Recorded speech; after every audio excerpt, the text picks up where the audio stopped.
Everybody, everybody, everybody, drop your buffs.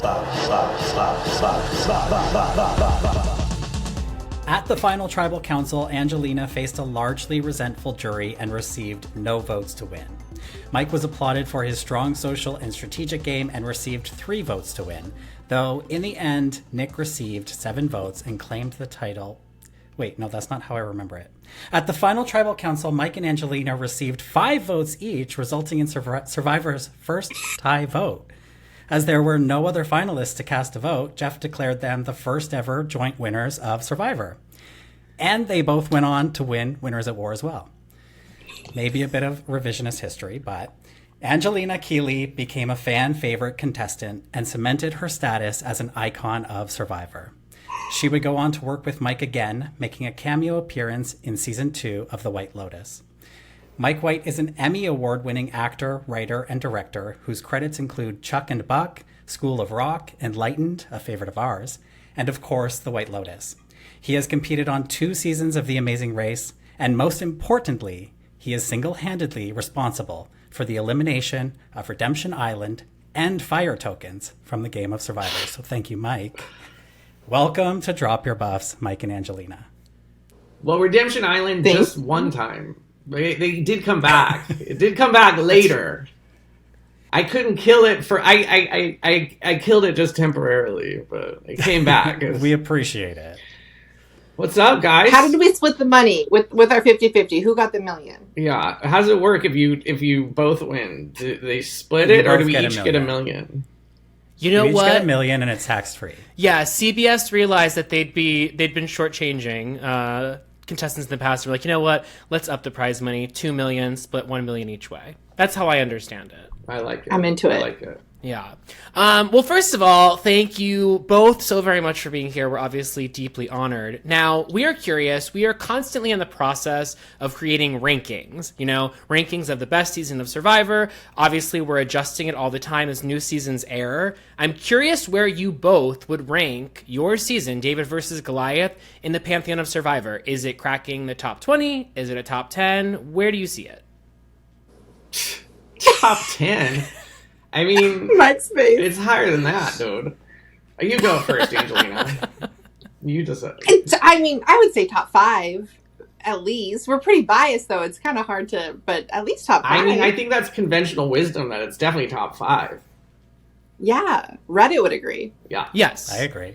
So, and I'm trying to think which seasons are better. Heroes versus Villains is better. And then... What else is considered better? Cagayan. Mike, where do you that rank was pretty good. Season That was a good 1, season. season 2, like the OGs? Yeah, the first season, I was electric. I mean, when I watched it, because you guys just got into it recently, right? I've been watching since day 1. Oh, you've been... And I mainlined all 40 during COVID. I see. Yeah, so when I watched it from the first season... And I was, totally electrified from the first. The first season, I was I was obsessing. I was constantly, like there would be gossip that certain people had won. And I was I'd never had that reaction to a show before. I was just so obsessed. Yeah. Mike, did you always want to be on it? Since you started watching it? I mean, I didn't.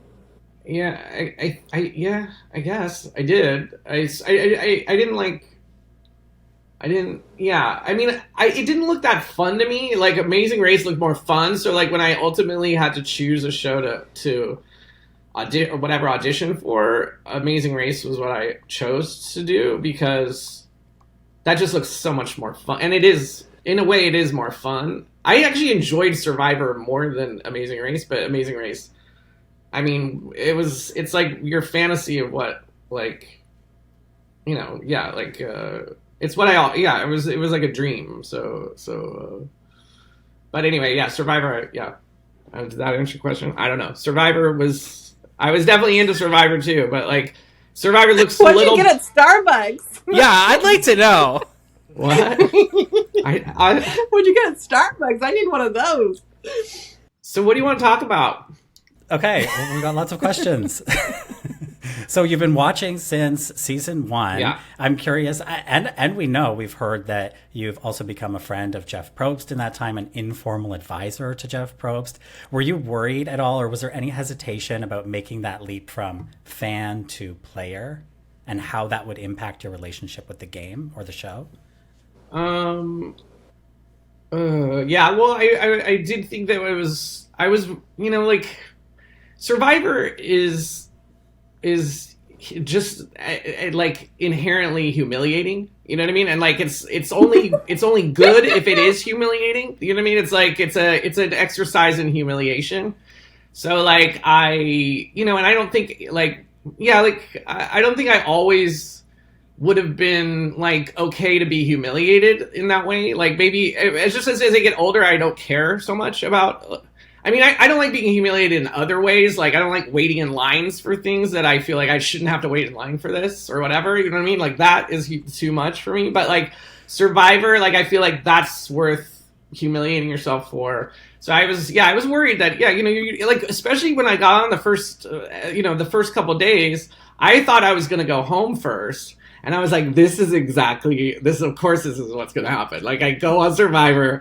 Like, everybody I tell I'm going on Survivor, they're like, why are you doing that? That's so stupid, or that's so insane, or whatever. I was like, well, I gotta, like, and then to be, like, the first voted off, I was just like, this is my life, like, of course. So, yeah, I was worried about that. But then, like, at the same time, I was like, that'd be a funny story, too. I mean, being first voted off Survivor, whatever, it's funny. Did you find that your relationship to the show has changed since being on? Like, do you watch it differently, I imagine? What's funny is, like, Amazing Race, I cannot watch even 2 seconds of that show. I cannot watch it because it's so it just reminds me of all the stress that I had, and like I actually don't find it to be as fun a show to watch as Survivor. So like, so I cannot watch that show anymore. But Survivor, I can still watch it and I still enjoy it. And I don't think it. Yeah, and I don't know, Angelina, has it changed how you watch it? I do feel like there's things that I'm like, oh, I remember this or whatever. But like, I can still just like lose myself in it.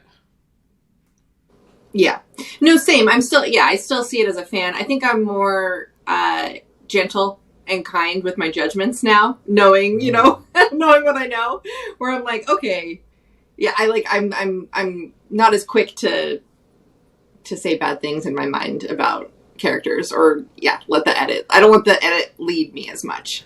But when you both are watching the new era, because, you all have your memories of a 39-day game, which we know, as the viewers, you had to endure a lot more than these contestants do today. And I'm wondering if there's any sense when you both are watching of apathy or jealousy or just outright anger that they don't have to endure what the game once was. Well, I will say I had this realization. I was like, why is everyone so good in Final Tribal in the new era? I was like kind of frustrated about it because I was like, I was so shit. Like, my brain was in a different place. No, you were not. No, you were not, Angelina. You were very good at the Final Tribal. Oh, thanks, Mike. I felt like that's where it was my chance to like try to, I'm not physical. I think I can articulate decently well, but like I was not on my A game that night. And then I'm watching these people in the 40s and I'm like, man, like, damn, these people are like so smart. They sound so good. And then I'm like, oh, it's day like 26. Like, what were we doing on day 26, Mike? We were still brilliant and still aware. I mean, there were still like 13 people still in the game at like day 26. There's still like 2 weeks. Yeah, so that's the only thing that like kind of gets me is like, damn, of course they sound like, these brilliant players who can articulate and reflect in such a meaningful way. It's like their brain hasn't gone to mush yet. They haven't gone insane yet. I feel sorry for them. To not reach that point of insanity? I feel like it's like you don't go to Survivor for like Survivor light. You go for Survivor like hardcore Survivor. It's like you don't. It's like the Survivor. Yeah, you do it for the game. You do it for the show. But you also got to do it for the journey, your own journey. It's not. I don't think it's just totally bullshit. It's real. You know what I mean? I felt like I was like, when I got to day 39, I was like, wow, I can do anything. I can do that. You know what I mean? Like I just was like, it was a sense of accomplishment and a psychological. Yeah, I mean, it's a very slow burn, psych burn. That show, and like. And especially after you won Fire, Mike. Your adrenaline, like your whole demeanor after you won Fire was insane. Like your energy was off the chart. No, I'm serious. I was like, damn, like Mike is hitting on all levels right now. You were on top of the world after you won that Fire. I do think there's a lot of ironies. Everything about what I was worried about and what happened were like inverted. So like I played a game just all about not wanting to have to do Fire. My whole strategy was take me at the end. I'm the guy who's not going to win any money. I'll never win the money. I'll be your whatever. I'll be what I wanted to be was the Trojan goat. Like, it's like, like bring me in as a goat and then I'll wow them at Final Tribal because I'm really good at like articulating my thing. And it was the total opposite. Like because I knew I was going to lose Fire. So I was like, instead I won the Fire, then I go to Final Tribal and I completely bulk. You know what I mean? It was like, instead of like, I was like, I don't know. I suddenly just like got complete, I just started hedging and so it was just like everything I thought I would be good at, I was not good at, and everything I thought I would be bad at, I was good at. It was just weird. It was weird. Like I thought I would be terrible about the hunger and all of the like deprivations, but that was actually pretty easy. No, you were great about that. But and then the social part of it, which I thought I would be, these people are gonna love me. Da da da. At the beginning, I felt like I was in religious summer camp from when I was a kid, where I was like, I don't know what to say to these people. I slept alone on the beach, and they were all up all night talking and chatting, and I was like, I have no social skills. I was like, I thought that would be my strength. So yeah, it was definitely interesting, like how your expectations are not what you. I mean, Angelina thought she was going to be boring. She even went home thinking she was going to be boring.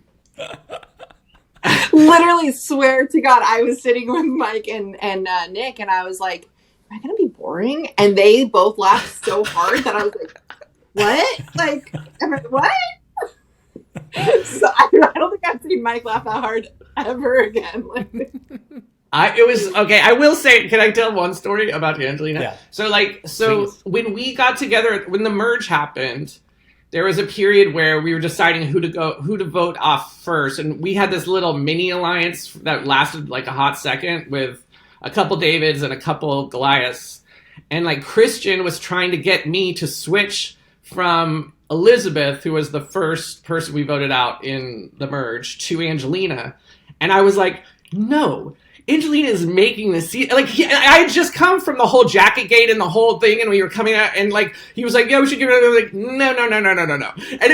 And honestly, as just like a fan of the show, I was like, we cannot vote off. We're not voting her. That would be a terrible mistake, just for pure entertainment. Yeah, I don't think enough players recognize the value of that. You want to be because on an iconic you have season, enough to keep worry about. iconic people. Yeah. That shouldn't actually be in your. It's not really a good strategy, but like I just couldn't. I mean, I'm thankful for it. I mean, that tribal council with Natalie was like, I was like, and afterwards. I went, and when the producers interviewed me the next day, because like it kind of came. It was so. Grassroots. It was so like not, you know what I mean? It just happened because Angelina was just giving it extra. And I was like, the next day I was like, did you guys get that? Do you know what, did you, I mean, I didn't know if they were actually ever, I just didn't even know if it was like too, I just didn't know if they were onto this, because none of the earlier, before Tribal Council, it was nothing about a jacket. It was just like suddenly just happened. It was like improv theater right at Final Tribal, and I was like, I hope you guys got all of the pieces to this. And then when they put it together, I was like, they got it. It was so awesome. They got it. I was cold. I was so cold. Mike, I have to ask you, because I don't think I've ever asked you this. What were you feeling when I was asking over and over again? Because, your face, they have you in the shot, and you're, holding your face in your hands. What were you feeling when it was happening? I was blacking out. It's awkward. Okay, this was only the second time we'd gone to Tribal Council, and it's awkward voting someone out. It's as much as I didn't get along with Natalie on the island, I felt really bad. I felt like it was I was. It feels weird, yeah.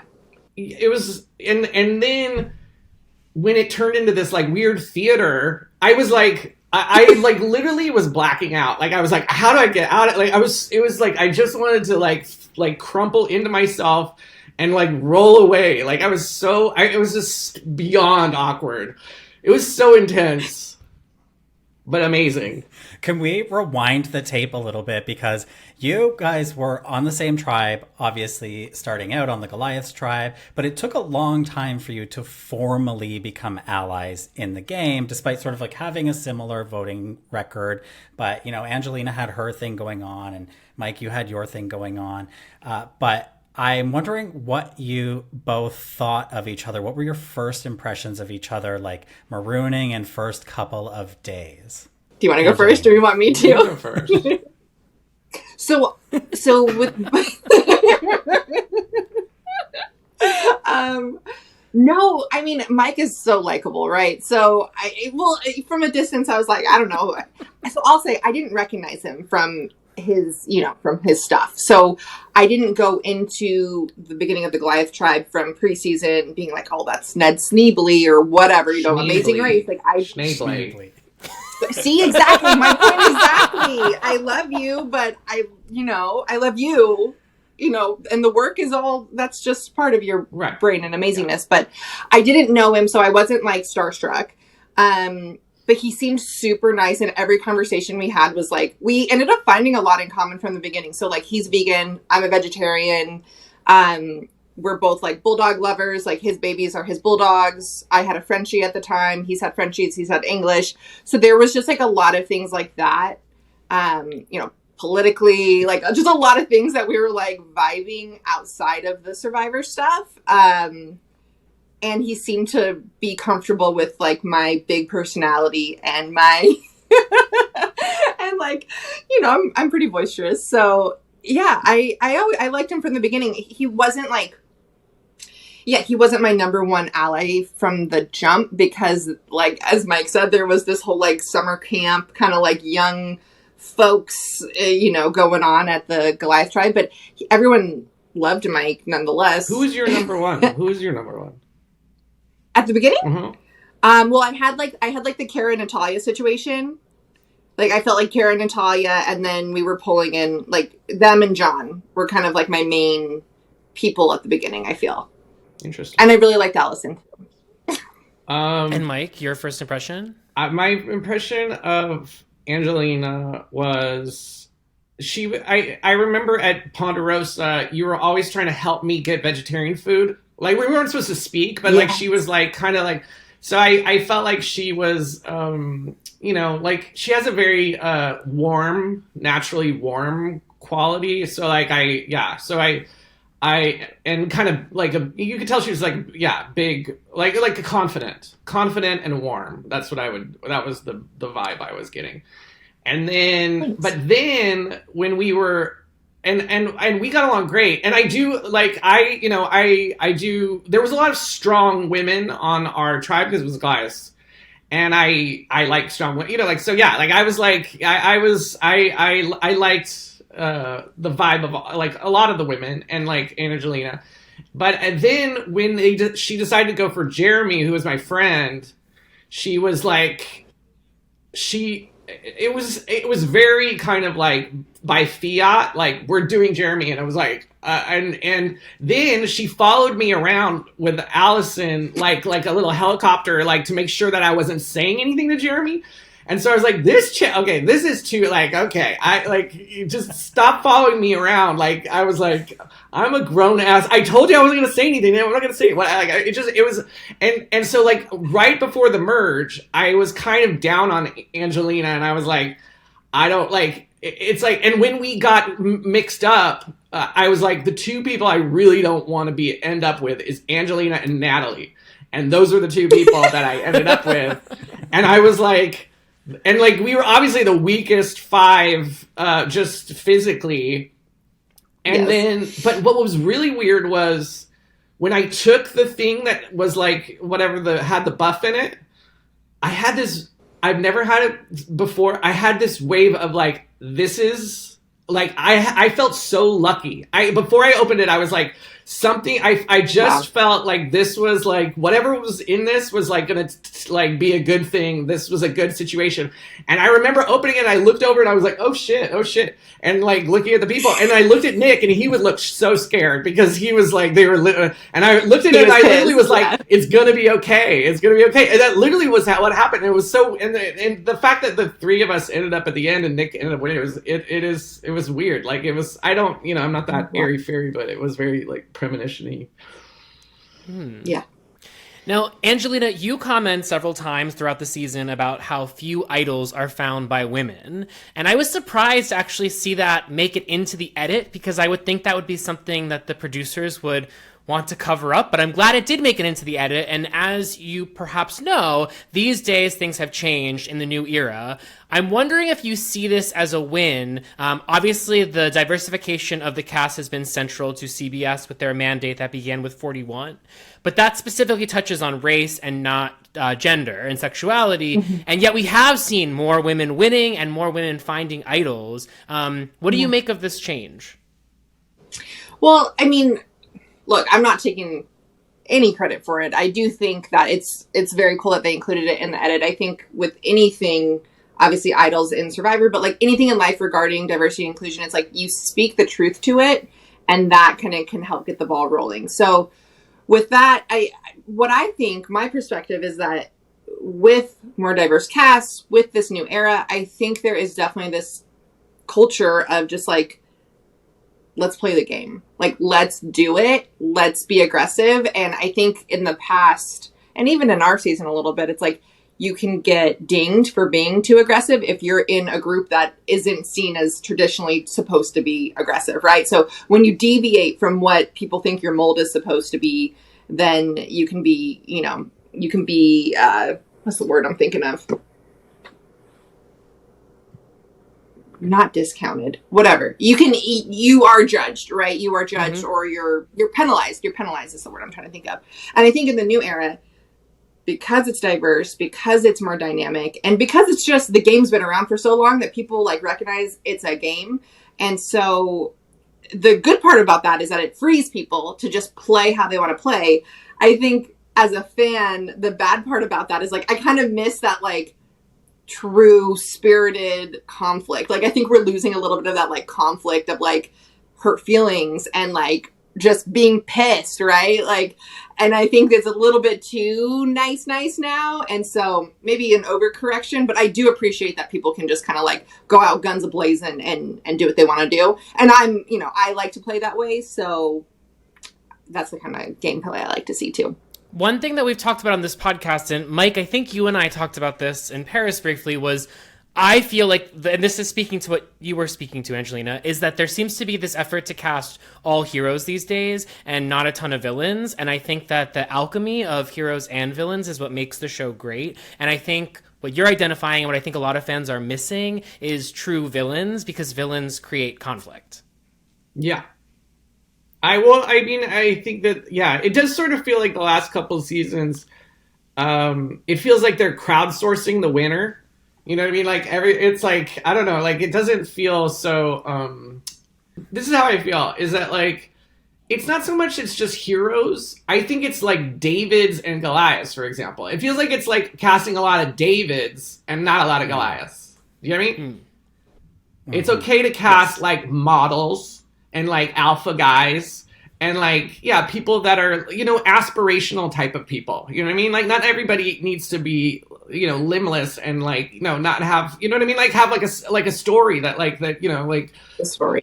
So, I mean, it's like, like, and even like the ones that they have, like the guy that was like what's funny is like, it's, it's just like everything. Like, it's like, for years it was like, and I felt like our season, like there was a lot of chauvinist guys. I felt like we were still of an era where it was like, I knew that when we went to Final Tribal and Allison said at one point that like Mike is an honorary woman or something, like to like the jury, and like I was just like, I'm dead.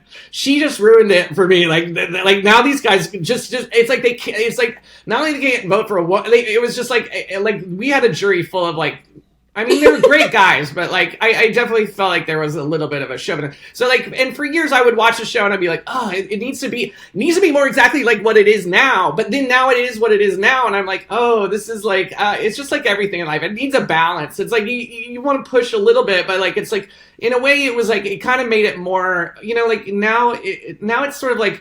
It's great that more women are winning, but somehow the way that they're winning sometimes feels like it's like that's not Survivor.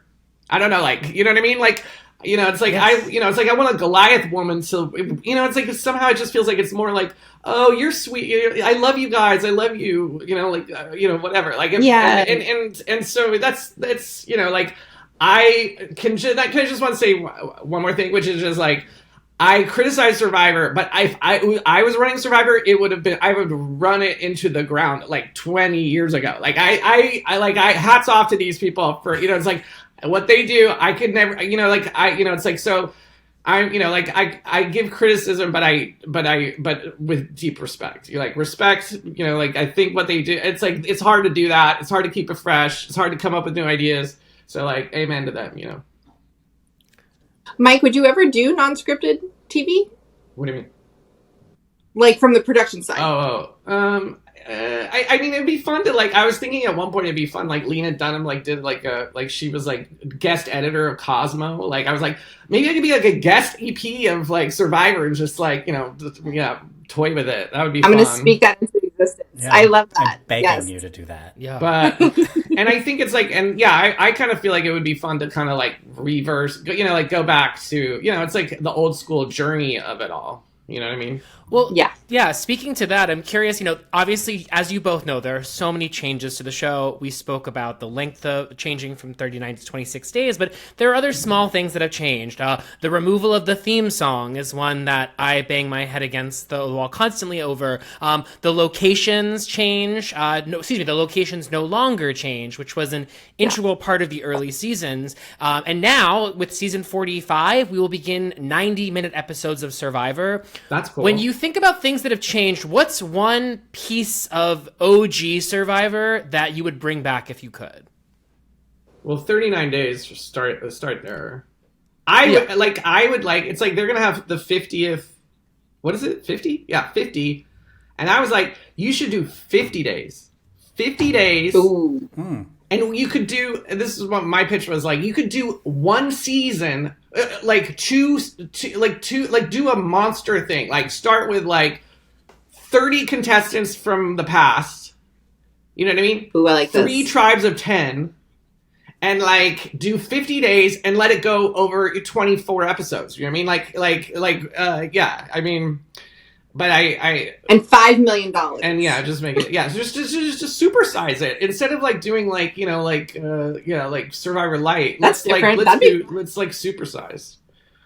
Yeah, I mean Australian Survivor basically does this. Yeah, well, and especially now they have 90-minute shows. The problem with it is that like I don't know. There's all these reasons why they can't. It's like every time I pitch something like big stroke to Probst, there's 100 reasons why you can't do it. It was like okay.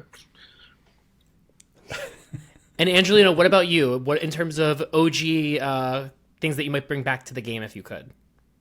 Winning a car. That's nice. Because I feel like I would never win the show, but I could maybe win a car if I was out there. I mean, the auction's fun. Obviously, the negotiator and me would love the auction. And then, like I kind of alluded to, like just the actual raw intensity. Sometimes I feel like you're watching these people and like they feel like a little bit like Miss America-y. You know what I mean? Like I feel like people are so, especially with like the proliferation of social media, like people are so careful about what they say now. Whereas like maybe back in the day it was just like all bets were off. People were just out there and raw, and I kind of miss that rawness, I think, in the newer age. The other thing that I miss, but it's like you can't manufacture it, like I don't know if you can go back to it, was just like, in the very first like 2 decades of the show, or not 2 decades, first 20 seasons, there was still this thing of like playing honorably. Like this whole thing, are you a good person? Are you a good player? Like there was always these ethical things that like were kind of like like were stimulating to think about and watch how people play the game differently. And there's something about that was aggravating. Like sometimes you'd watch these people, you're like, it doesn't matter, I definitely am like on the side of like, it's a game, play the game.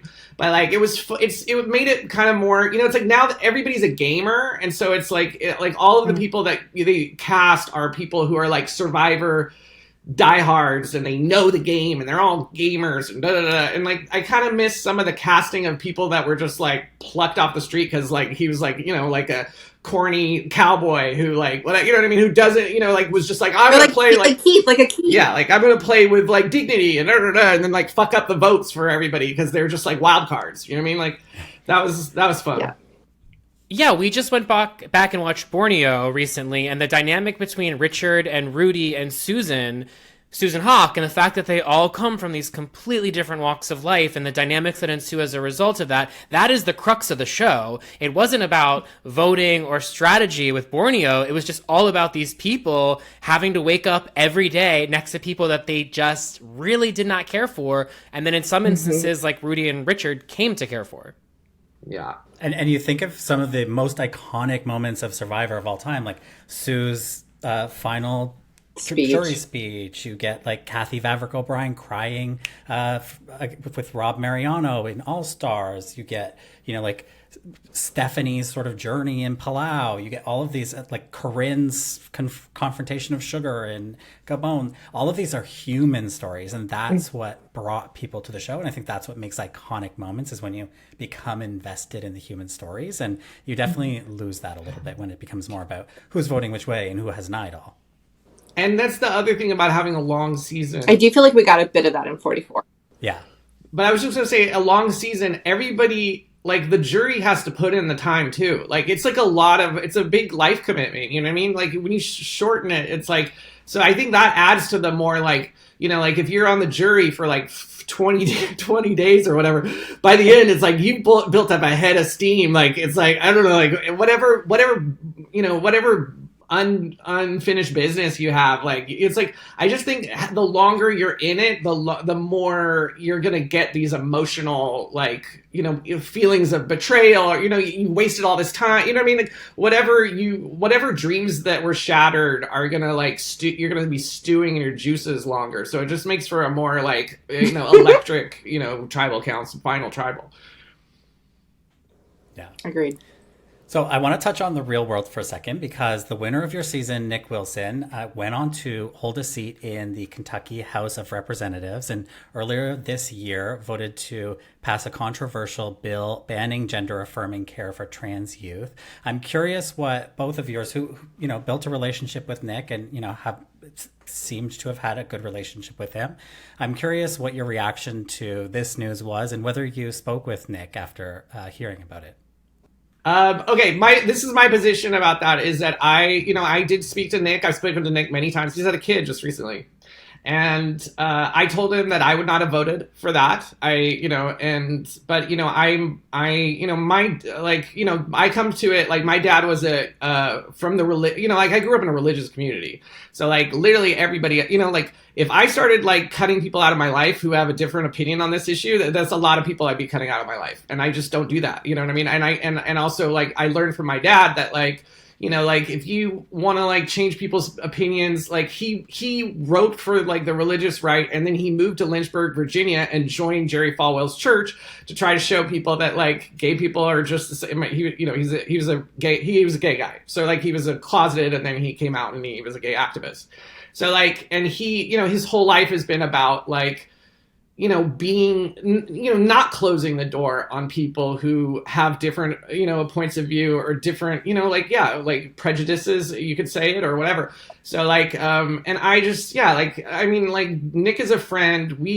It's like, there's so many people who don't agree with me. First of all, my opinions change on things all the time. And I can get hot about something. And then 2 weeks later, I'm like, I don't really, it's like, it's just like, in this world of like, and I think that this is like a social media thing. And like, I'm a little older than like the people that played our season and in general, the social media world or whatever.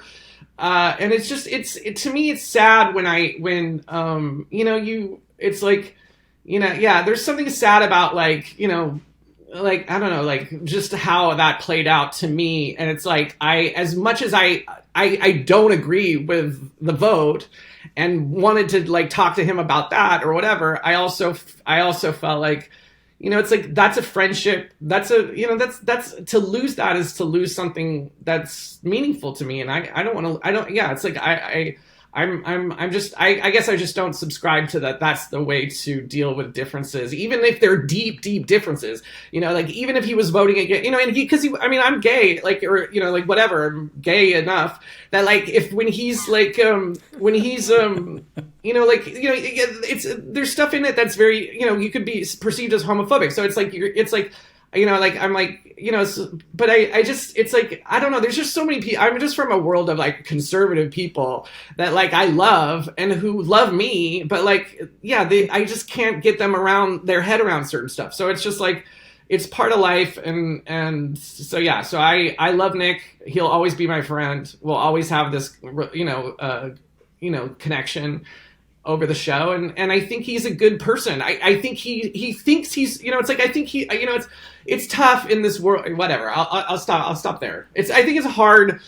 The politics of it speaks more to me about the politics of our country right now that we can't, that it's so, you know, it's like, instead of being encouraged to find middle ground, we're being encouraged to just like go to the places where we just shut off contact and communication with each other. And I think that's not good, you know, so. Yeah, no, Mike and I feel very similarly about this. You know, obviously Kentucky and Nick's vote is one vote in Kentucky, but there's a tidal wave of effort to go after, you know, trans youth, gay youth. And it's heartbreaking. And I think particularly in Kentucky, the part that irked me the most of the whole situation was that there was a mom who is an elected state senator in Kentucky who went to the assembly to plead to them to not vote for this bill because she has a trans kid at home. And she spoke from a personal perspective, and they still chose to pass this. And my perspective, obviously I'm a Democrat. Look, there's no, you know, there's no hiding that. But my view with any legislation is like, listen, like we just need to listen. We need to understand, how does this impact the population that we're passing this bill on? And that's everything. That's not just this one in particular. In general, like, let's just listen with open hearts. And I feel like that is what leads to better laws and better governing. But kind of what Mike was saying, it's like we're so polarized now. People are just obsessed with winning for their side.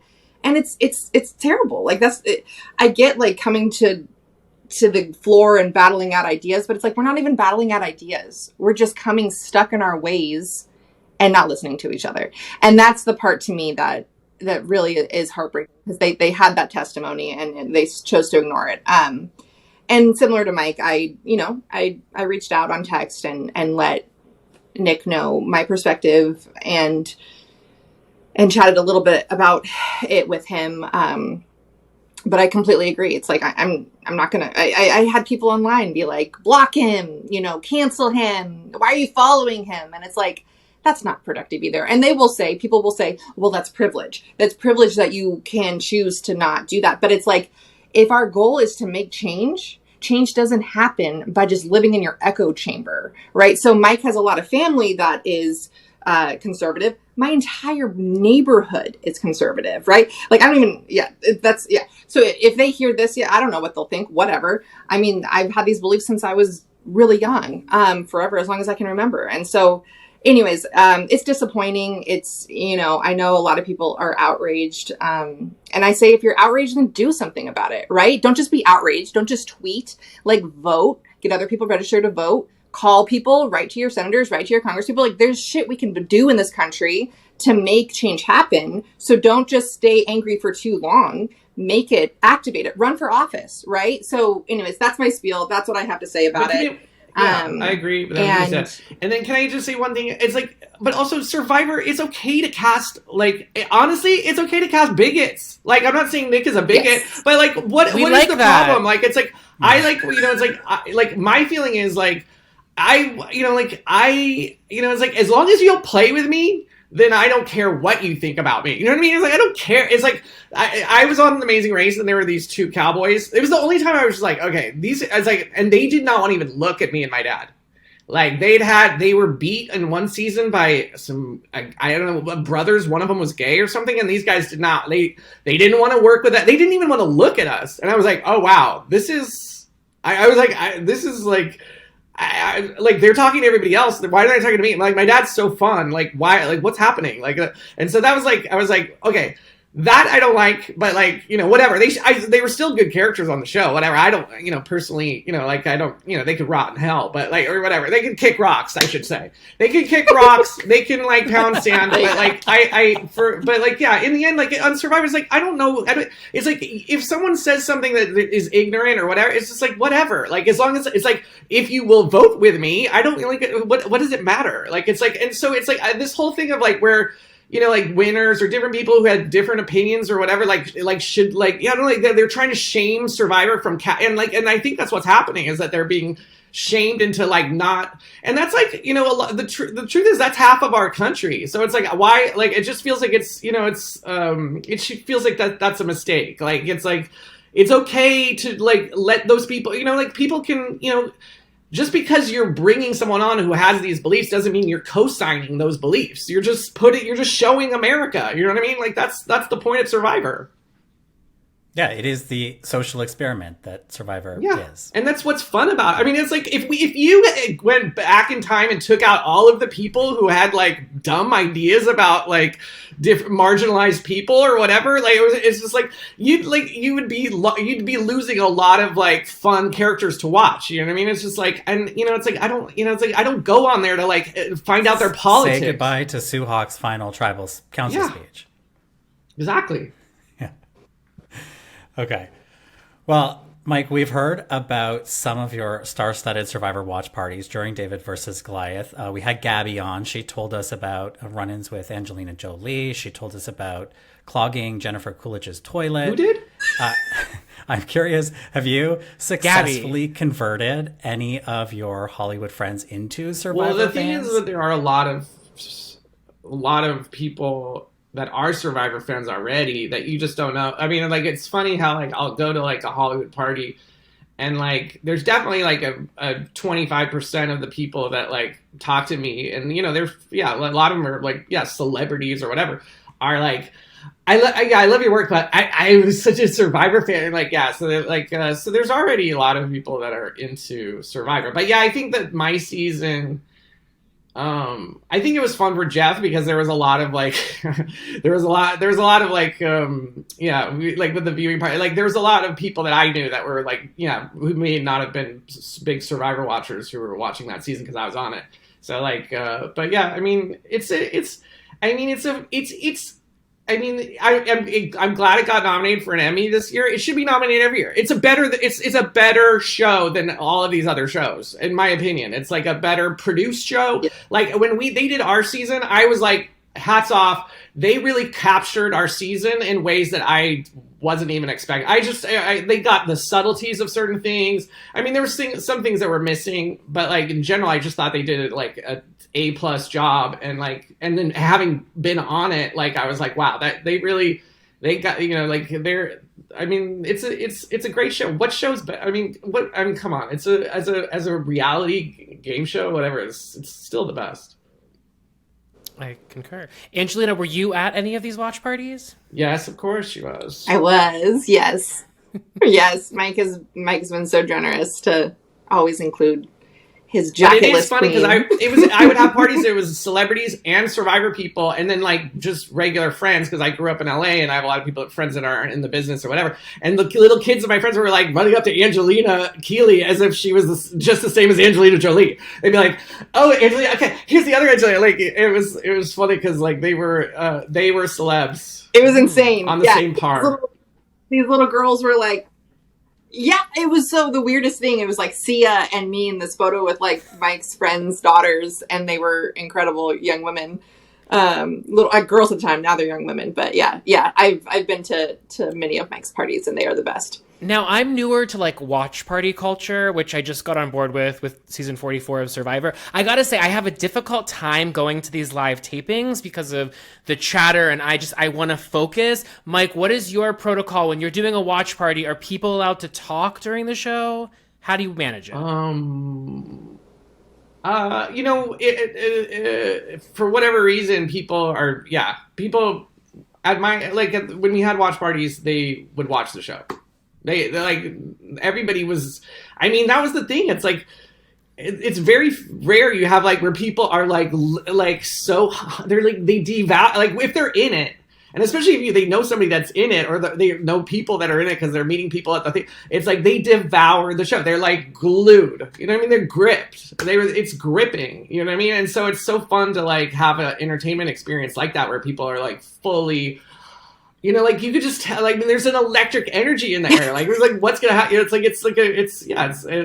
if only scripted television was able, like that's like my dream is like make something that like people are like,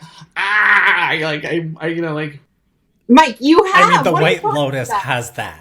Well, thank you. I owe it all to Survivor. If it does, it's all. Oh, sorry. Actually, this is not even in our questions. But so when we were watching Borneo, Mike, there's a musical cue in like episode 5 or 6 of Borneo that is the same musical cue used in the White Lotus. I will clip it out and send it to you later. But I'm just wondering, you've talked about in past interviews how much like Survivor was an inspiration behind the White Lotus. But like, yeah, were there any specificities that you were really hoping to bring in, not just thematically, but like, was there any time you're like, oh, I saw this on Survivor, I want to bring this to the White Lotus? Well, definitely not the music. I didn't like, you know, the composer, I don't think has ever watched Survivor. So like, if there is some like, oh yeah, parallel, I think it's happens. Like, I think but you know, like maybe I can't say, right? That's news to me, but like, but overall, like I like when I was doing White Lotus, I was like, I wanted to feel like people are, you know, just, it's like they're sitting around having dinner, but you feel like there's going to be a human sacrifice later that night. You know what I mean? And I was like, and then only in retrospect, I was like, well, that's kind of like Survivor. People are just sitting around by the campfire. And then, but there's this like tension that you're like, oh, this is, you know, it's going to lead to like, yeah, like a vote off, which is basically a ritual murder. Well, and speaking of awkward, you said like the awkwardness of voting someone out. It's like, there's so much awkwardness in watching not awkwardness, but like you're like cringing sometimes, like what are they doing, or like, you know what I mean? So no, it's brilliant. The world loves it, Mike. It's true. Now, speaking of the White Lotus, Mike, when I had Jennifer Coolidge on my podcast, Shut Up Evan, I asked her how she would fare on Survivor. She did not think she would fare very well. I actually don't agree and do think she would do very well, but I'm wondering, for your perspective, you've traveled with her, you know her very well. How do you think she would fare on Survivor? Well, she's very likable, so like that would be definitely in the pro side. And she's actually like hardier than maybe she like she's like, I feel like she's actually like, she'd probably be good in some of the challenge. Like I think she's like she would be surprisingly like she would surprise people. I mean, she might fall on the way, like while walking up the beach, but like I could see her doing okay in the challenges. But like, I would say if there was something that would take her out, it's that she's naturally very paranoid, and she lives her life. I mean, I don't want to but like she's a little paranoid, and sometimes she has hot takes that are off. And so, and I feel like she would be somebody who the paranoia might get to her. Like might be, you know, because I think that a lot of times in Survivor, people that are like prone to paranoia end up like, you know, shooting themselves in the foot. And I could see that being the case with her. Okay, yeah, fair enough. Okay, a few last questions before we let you all go. Mike, as you know, we've seen 3 David versus Goliath cast members on The White Lotus. We're lucky enough to have one of them with us right now. Additionally, as you know, Alec Merlino on season 1 and Kara Kay in addition to Angelina on season 2, which leads me to my next question, but I actually am not going to ask it myself because someone wanted to ask you. Hi, Mike and Angelina. It's Parvati. I am so excited to ask you this question, Mike. I love White Lotus. It's no secret. I'm a huge fan of the show. And you are the creator of that show. You're also a former Survivor contestant. And we know that sometimes you sprinkle in a little love for your former castmates and Survivor contestants and cast them in the show. And I know you're working on season 3 of White Lotus, and I'm just so curious. Have you thought about maybe which survivors you'd want to put in season 3 as a cameo? Let me know. Listen to that voice. Sexy. Oh my god. Who do you want to put in the show, Mike? I love Parvati. I'm gonna have to beg off, but I do. The thing about Parvati is that she's kind of like, in her own way, she's a little bit of she's like above the title type of performer, so it's like you couldn't just like slip her in, as like I feel like, but I'm tempted. What are you trying to say, definitely Mike? tempted, so what are you trying we'll to say see. about me, Karen Alec? No, I feel like it's like definitely Survivor people knew who you guys were, and that was fun. But I also felt like I could sustain at least for me, I was like, I could see you blending into the world. Like Parvati, it's like I don't know, it's a little bit like having Richard Hatch come out. It's like it's like she's a little bit like she's got star power. She's been on the show multiple times. It's like she's a superstar. You know what I mean? It's like it might like. But at the same point, I'm such a fan. I am tempted. So remains to be seen. I mean, Mike, look, she didn't really steal all the thunder in Into the Blue too when she cameoed in that, and so like, I think she's got a reel worth looking at. Okay, I will take it under advisement. I absolutely am flattered that she wants to participate. It's like fantasy to have her in Thailand and just like get to pick her brain. Mike, if you had to put 1 or 2 people from our season in next, who would it be? Don't put me in. It's like I'm already getting a hit. It's like the amount of it's just like if it's like because once I say it, then it's like then it almost like I have to do it because I feel like, to Evan's point, there's like this.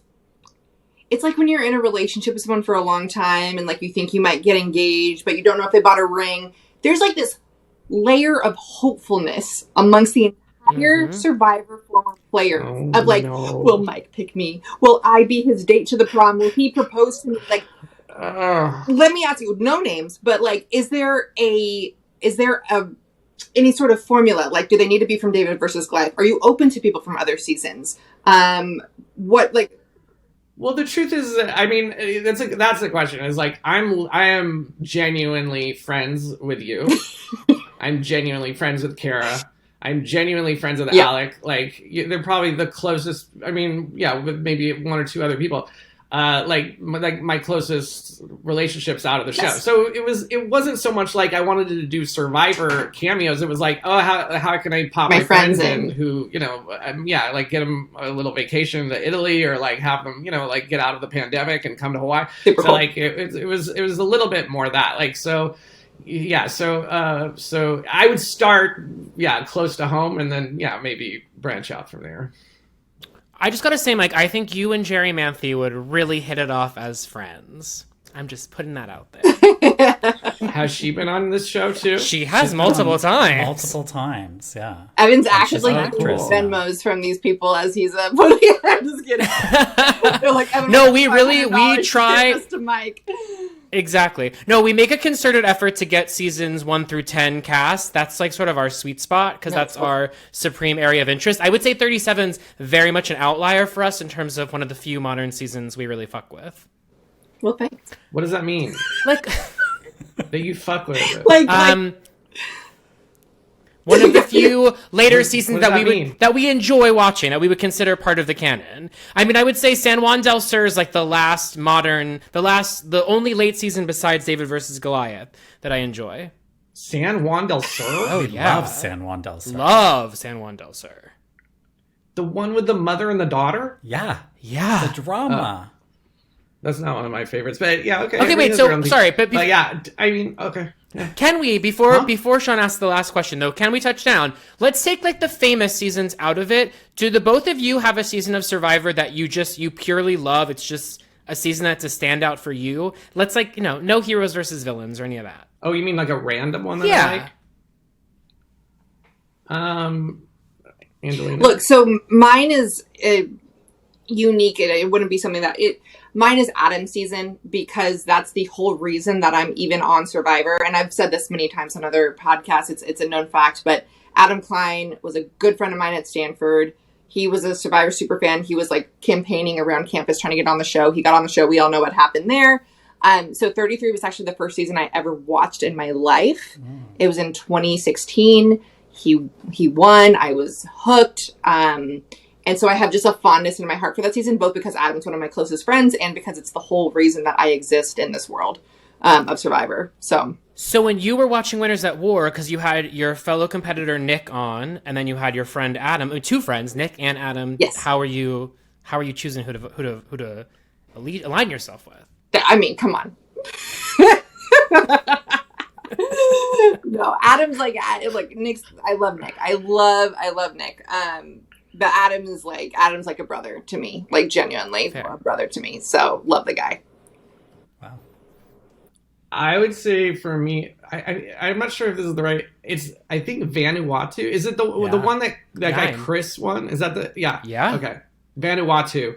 Just because that season was like, especially as like somebody was always like rooting for the woman to like go to the end. It's like suddenly like there was like 8 women at the end with like one guy, and like it was like it's such a expose. Like it was like how vicious and like dark it was, and how it like went. Like, I was like rooting for. I was like, the women won. Women like I don't know. Like, it's gonna be women at the end, and then they got so gnarly and like witchy and like it was like. I was like, oh my god! It was like, and Amy was such a good character, and then like Leanne, they were all like kind of crazy, and Eliza was so psycho with her eyes, and like it was just like I was like, this is like it's just like exactly you say, oh, this is what I would want, and then you see like and you're like, oh wow, it was like it was like kind of a revelatory in like this Lord of the Flies. If it was just women on the thing, like it was like how. It got much more like it was it had a real dark it was dark. That was a dark season. Yeah, I think it's such a shame Twyla was never brought back from that season because she was so. I mean, and then she was so those people like. I know that like that's not people. It's not a fan favorite season, but like those people, like I just remember each week when they turned somehow they got it and they turned on and they voted like Leanne or like who it was like, and then Amy was still left on the thing. I was like, I was just like I was like glued to it. Yeah, me too. Okay, so we have this thing on our podcast. We are manifesting a Legends season of Survivor. We're calling it season 50. It's going to be just Legends, right? So we have 2 questions. One, you're both Legends, and so you're both on it if you will play again. So will you be on the Legends season? And 2, when you are on the Legends season, who do you want to see out there with you from other seasons? Who deserves a spot on the Legends season? Mike, you going back? Yeah. You gotta give me the dates in advance. 2027. I need to clear the deck. But yeah, I would do it again for sure, especially if Angelina's gonna be there. Oh. But yeah, the problem is like with Survivor, it's almost like you're in school, so that like the seniors, when you were a freshman, are always going to be cool. And then when you're a senior, the freshmen are never going to be cool. So like anybody that came after me, I don't want to play with them. But like anyone who started before me, like then, it's like I have a little more star power or whatever. So I would tend to go toward more some of the old school people. But then a lot of them have like played so many times, it's not that as exciting. But like I wish somebody would really ask me this. I would spend a lot of time thinking through it, and I would come up with a really good cast. That's what I think. But I don't know. I wouldn't. I'm afraid to name names. I don't know.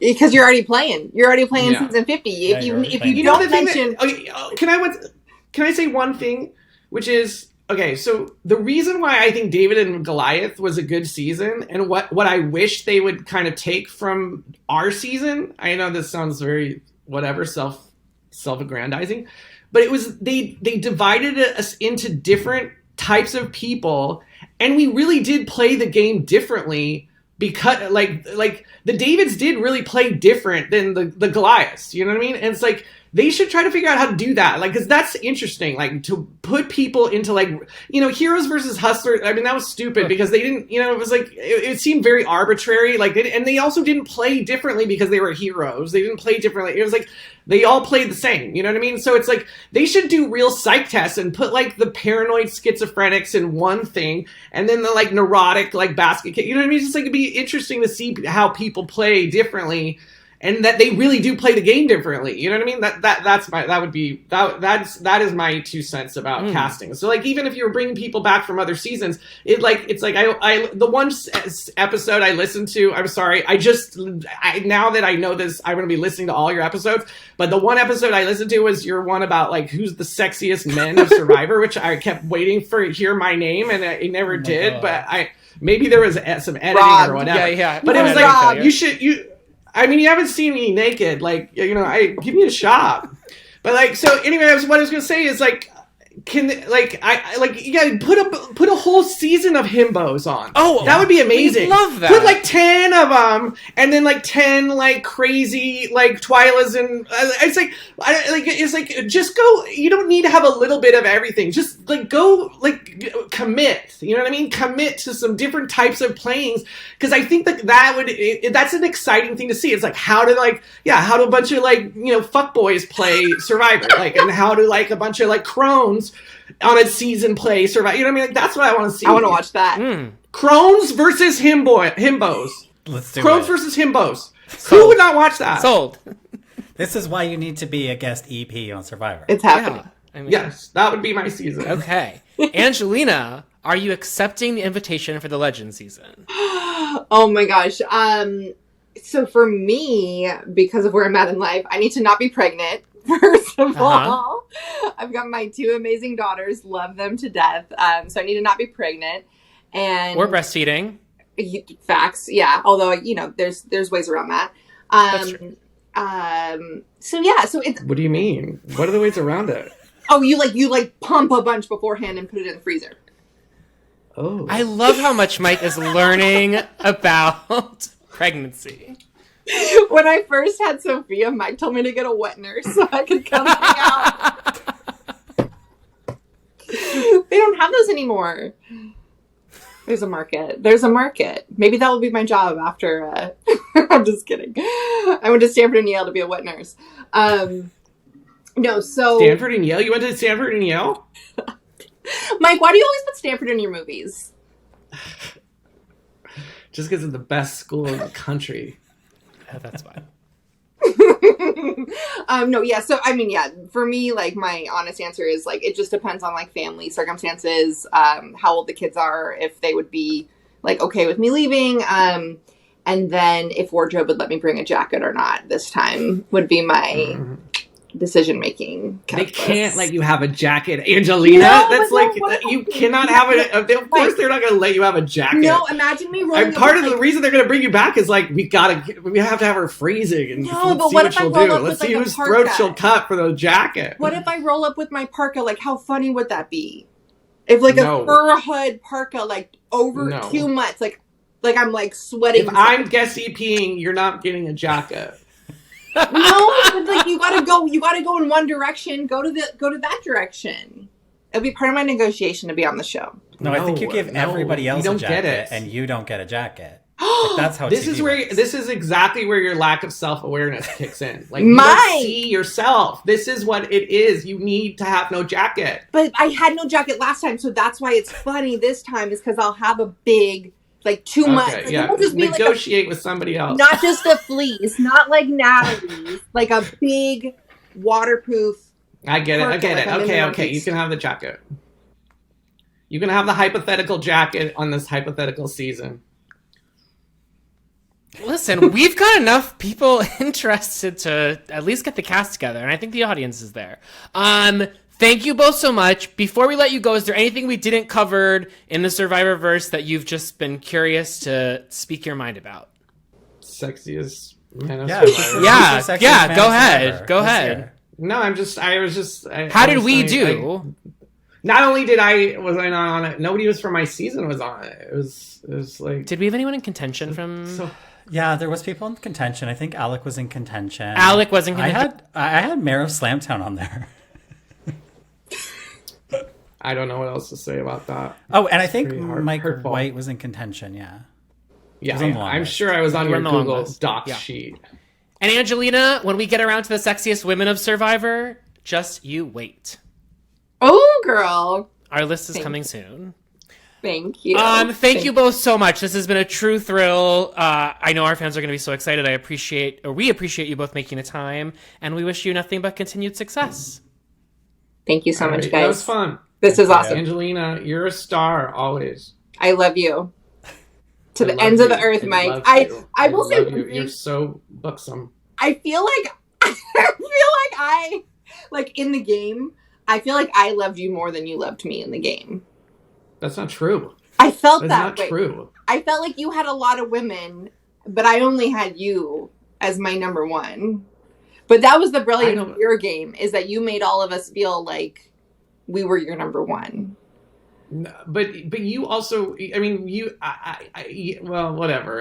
I don't want to rehash the past. No, I'm not. But I it's would not a say that, complaint. like, I was devoted to keeping you in the game in moments where people were coming for you. I was your biggest fan. You made me like I speak my truth or whatever. So Yeah. like whatever. It's part of the entertainment. But like I was a devoted fan.